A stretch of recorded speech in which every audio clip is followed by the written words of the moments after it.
আসসালামু আলাইকুম। আপনারা যে বাড়িটি দেখতে পাচ্ছেন, এটা মাটির তৈরি বাড়ি। আজ থেকে ৩৭-৩৮ বছর আগে এই বাড়িটি নির্মাণ করা হয়েছিল।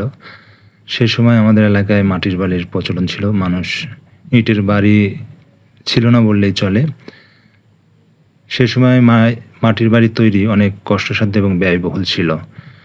আজ আপনাদের দেখাবো মাটির বাড়ির ঘরগুলো কেমন এবং এ সম্পর্কে আরও কিছু তথ্য জানাবো আপনাদেরকে।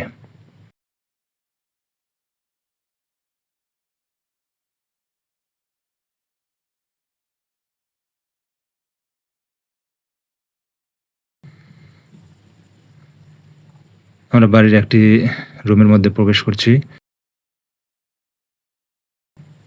এই রুমটা ১০ ফিট চওড়া এবং ১৬ ফিট লম্বা।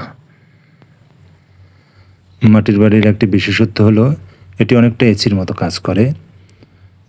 এটা গরমের সময় বেশ ঠান্ডা এবং ঠান্ডার সময় গরম লাগে।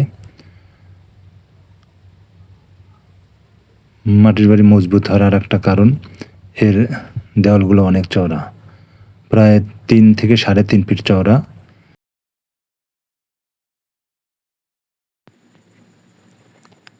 আপনারা সিলিং দেখতে পাচ্ছেন। এটা তৈরির জন্য তাল গাছের তীর পেরে তার উপর সারিবদ্ধভাবে বাঁশ সাজিয়ে মাটি দিয়ে শক্তপোক্ত করে বানানো হয়। এর উপরে অনেক কিছু রাখা যায়। আপনারা দেখতে পাচ্ছেন সিলিংয়ে বা আমাদের এলাকায় যেটাকে চাতাল বলে, চাতালে ওঠার দরজা। এর উপরে আমরা ধান রাখতাম। প্রতিটি ঘরে প্রায় ৭-৮ মণ ধান রাখা যায়। আর যেগুলো দোতলা বা উঁচু ঘর তার উপরে থাকাও যায়।